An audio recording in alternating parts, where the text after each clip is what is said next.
SF 영화 보면 로봇들이 진짜 못하는 게 없잖아요. 복잡한 임무도 그냥 척척 해내고 사람 말도 다 알아듣고요. 그런데 현실에선 로봇한테 저기 스토브 위에 모카포트 좀 올려놔 같은 우리에겐 아주 간단한 지시 하나를 가리키는 것도 엄청나게 어렵다고 해요. 로봇이 보고 듣고 행동하게 만드는 그 과정에 우리가 상상하는 것보다 훨씬 더 복잡한 문제들이 숨어 있는 거죠. 맞아요. 오늘 저희가 살펴볼 자료들이 바로 그 문제를 아주 영리한 방법으로 풀어보려는 시도를 담고 있습니다. 핵심 자료는 VITA, VLA, 행동 전문가 직류를 통해 비전 언어 모델을 효율적으로 가르치는 방법이라는 연구 논문인데요. 제목은 좀 복잡하게 들릴 수 있지만 아이디어 자체는 정말 기발해요. 오늘 저희의 목표가 바로 그 기발한 아이디어를 제대로 이해해보는 거예요. 로봇을 처음부터 혹독하게 훈련시키는 게 아니라 이미 특정 행동에 아주 능숙한 소규모 전문가 모델의 지식을 쏙 빼내서 전수받게 하는 새로운 접근법이거든요. 요즘 AI 업계에서 가장 큰 화두 중 하나가 거대하고 모든 걸 아는 하나의 뇌를 만들 거냐 아니면 작고 전문화된 뇌 여러 개를 쓸 거냐 이거잖아요. 근데 오늘 이 논문은 둘 다 쓰면 어떨까 하는 아주 흥미로운 답을 제시하는 것 같아요. 이 지식중류라는 과정이 대체 어떻게 작동하는지 그리고 이게 로봇공학의 미래에 어떤 의미를 갖는지 한번 깊게 파고 들어가 보죠. 좋습니다. 그럼 먼저 기존 방식들이 어떤 한계에 부딪혔는지부터 짚어봐야 이야기가 되겠네요. 지금 로봇을 훈련시키는 대표적인 접근법이 크게 두 가지가 있다고 하더라고요. 첫 번째가 이산화 기반 방식, 맞죠? 네, 맞아요. 오픈VLA나 RT2 같은 모델들이 쓰는 방식입니다. 로봇의 모든 움직임을 아주 잘게 쪼개서 가르치는 거예요. 예를 들면 왼손을 앞으로 5cm 이동, 그리고 팔을 아래로 2cm 내리기, 이런 식으로요. 마치 레고조립 설명서처럼 모든 단계를 하나하나 다 알려주는 거죠. 굉장히 정밀할 것 같은데요. 근데 이게 왜 문제가 되나요? 이게 결정적인 약점이 있습니다. 로봇이 자기 팔이 지금 어디에 있는지 아니면 집게가 열려 있는지 같은 자기 몸의 상태 정보를 종종 무시해버린다는 거예요. 논문에서도 이 부분을 명확히 지적하는데요. 눈을 가리고 레시피만 보면서 요리하려는 것과 비슷한 상황이 벌어지는 거죠. 아, 네, 다음 행동 지시만 따르다 보니까 벽에 부딪히거나 엉뚱한 곳을 잡는 일이 생겨요. 눈 가리고 요리라니 비유가 확 와닿네요. 그럼 두 번째 접근법은 확산 기반 방식이라고 들었어요. 이건 또 어떤가요? GR0T나 파이제로 같은 모델이 대표적인데요. 이건 비유하자면 머릿속에 아이디어가 가득한 천재 예술가가 조수한테 그림을 그리게 시키는 것과 좀 비슷해요. 천재 예술가와 조수요? 네, 여기서 천재 예술가는 거대한 비전 언어 모델, 즉 VLM이고요. 조수는 행동을 전문으로 하는 작은 모델이죠. VLM이 사과가 담긴 바구니를 그려줘라는 지시를 완벽하게 이해하고는 실제 붓을 놀리는 건 조수한테 맡기는 거예요. 그것도 꽤 그럴듯한데요. 각자 잘하는 걸 하는 거니까요. 그렇죠. 그런데 문제는 이 똑똑한 천재 예술가, 즉 VLM이 최종 결과물에 거의 관여를 안 한다는 겁니다. 아, 그냥 이런 느낌으로 그려하고 아이디어만 던져주고는 뒤에서 구경만 하는 거죠. 정보를 분석해서 전달하는 특징 축출기 역할에만 머무르니까 그 엄청난 잠재력을 제대로 활용하지 못하는 셈이에요. 그리고 이런 방식들은 공통적으로 어마어마한 훈련 비용이 든다는 현실적인 문제도 있고요. 그러니까 하나는 자기 몸이 어디 있는지도 모르고 다른 하나는 세상에서 제일 똑똑한 뇌를 가져다 놓고 그냥 구경만 시키는 셈이군요. 재미있는 건 그렇게 많은 자원과 비용을 쏟아부었는데도 켈빈이나 리보로 같은 표준 테스트에서는 오히려 더 작고 전문화된 구형 모델들보다 성능이 떨어지는 경우도 있었다면서요? 바로 그 점이 새로운 접근법이 절실히 필요했던 이유예요.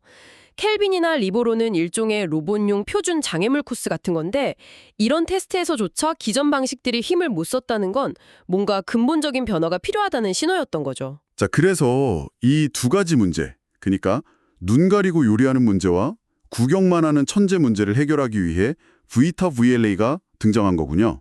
논문을 보니까 브이타 1.5-7B라는 강력한 VLM이랑 시어라는 작지만 민첩한 행동 전문가 모델을 결합했던데요. 마치 숙련된 장인이 젊은 도제를 가르치는 그림이 떠올랐어요. 정확한 비유입니다. 이 방식의 핵심 아이디어가 바로 지식 증류, 널리지 디지털레이션이거든요. 단순히 전문가 모델의 코드를 복사해서 붙여넣는 게 아니라 두 모델의 생각의 흐름 자체를 일치시키는 과정이에요. 이게 어떻게 가능한지 논문에서 제안하는 2단계 훈련 전략을 보면 정말 무릎을 탁 치게 됩니다. 저도 그 부분이 제일 궁금했어요. 거대한 AI랑 작은 AI의 생각을 어떻게 맞춘다는 거죠? 어디서부터 시작해야 할지도 감이 잘 안 잡히는데요. 가장 중요한 첫 번째 단계가 바로 정렬, 즉 alignment예요. 여기서 정말 기발한 아이디어가 나옵니다. 거대 모델 VLM한테 전문가 모델의 최종 행동을 예측하라고 시키는 게 아니고요. 전문가 모델의 내부 은익 상태, internal hidden states, 다시 말해 생각 중간 과정을 예측하도록 훈련시키는 거예요. 아, 잠깐만요.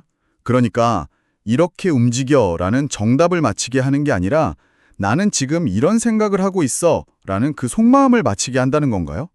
와, 그거 정말 똑똑한데요? 바로 그거예요. VLM의 행동에 대한 생각이 전문가의 생각과 최대한 비슷해지도록 만드는 거죠.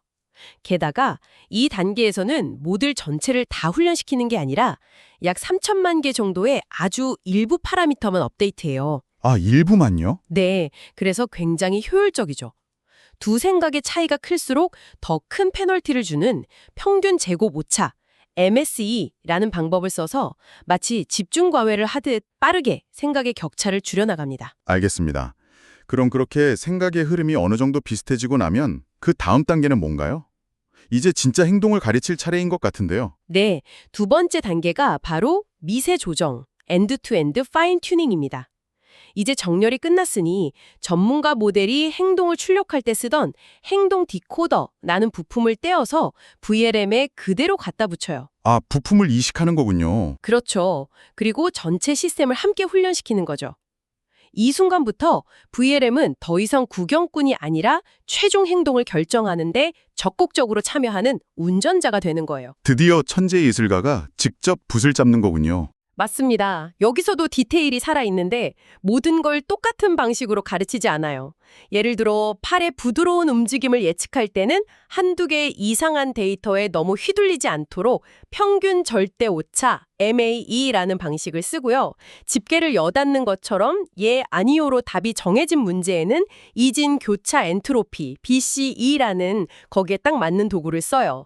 각 작업의 특성에 맞게 최적화된 교육을 시키는 셈이죠. 그냥 가르치는 게 아니라 가르치는 방법까지 고민했다는 게 느껴지네요. 그리고 VLTA, VLA가 기존 모델들의 약점을 해결하기 위해 특별히 추가한 장치가 2개 더 있다면서요? 상태 인코더랑 행동 토큰이요. 네, 상태 인코더가 바로 아까 말했던 눈 가리고 요리하는 문제를 정면으로 해결하기 위한 장치예요.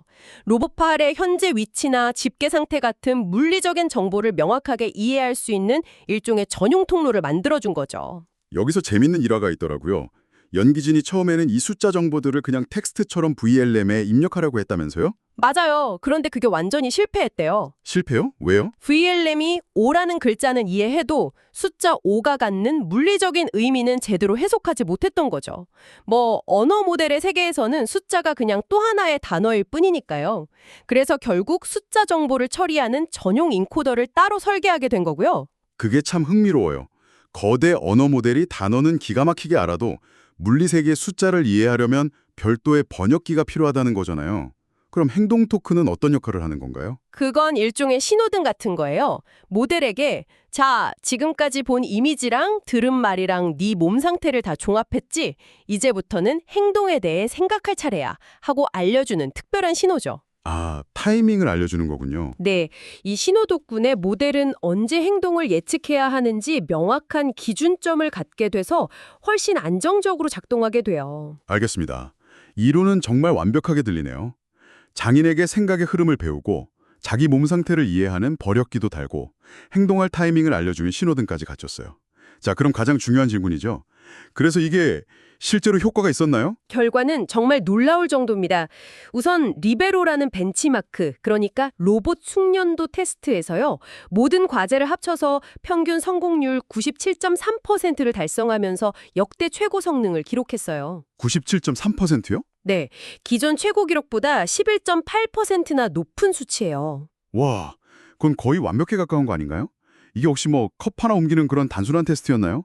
아니면 뭔가 함정이 있는 건가요? 좋은 질문입니다.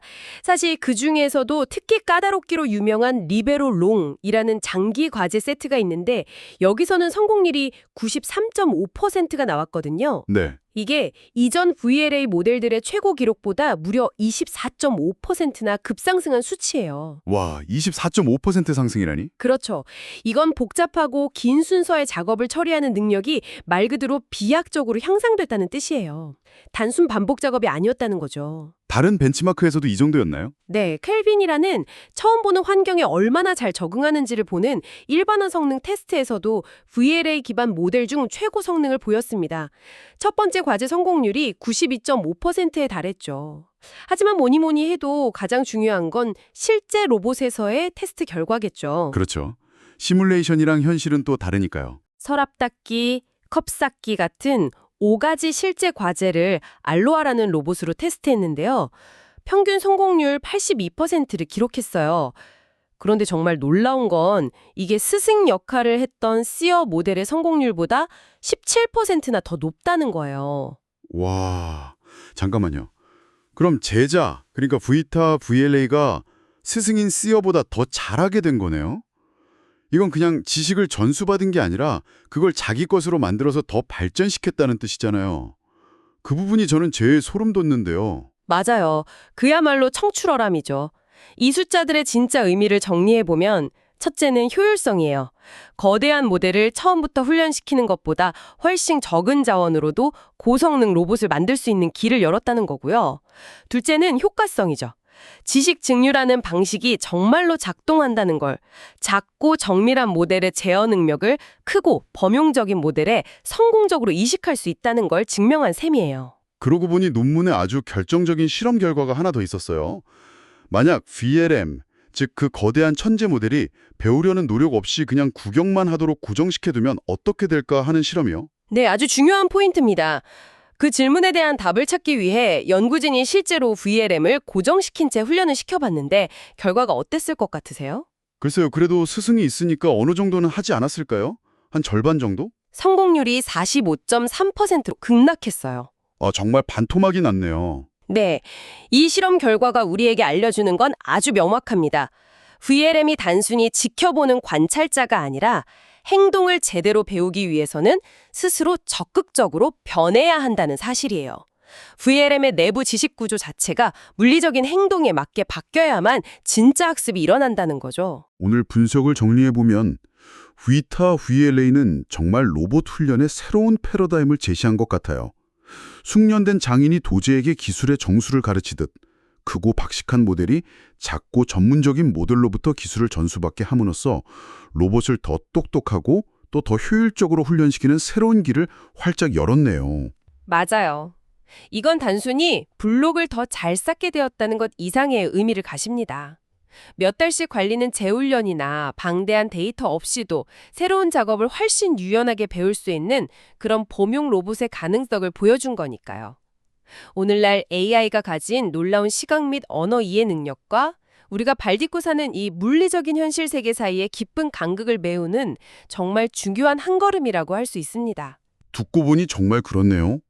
로봇이 우리말을 더 잘 알아듣고 더 복잡한 집안일도 척척해내는 미래가 생각보다 더 가까이 와 있는지도 모르겠어요. 마지막으로 청취자분들이 생각해 볼 만한 질문을 하나 던져보고 싶어요. 이 논문에서도 위타 VLA가 여전히 사전 훈련된 전문가 모델, 즉 특정 작업을 가르쳐줄 스승이 미리 있어야 한다는 한계를 언급하거든요. 그렇죠. 요리를 가르치려면 요리사 로봇이, 정비를 가르치려면 정비사 로봇이 미리 있어야 하는 셈이니까요. 하지만 여기서 한 걸음만 더 나아가 상상해 보는 거예요. 만약 한 명의 전문가가 아니라 수많은 전문가들의 지식이 담긴 거대한 온라인 도서관 같은 곳에서 지식을 증료할 수 있다면 어떨까요? 언젠가 로봇이 요리, 정비, 심지어 수술까지 각 분야 최고의 AI 전문가들의 기술을 필요할 때마다 다운로드 받아서 습득하는 날이 올 수도 있지 않을까요?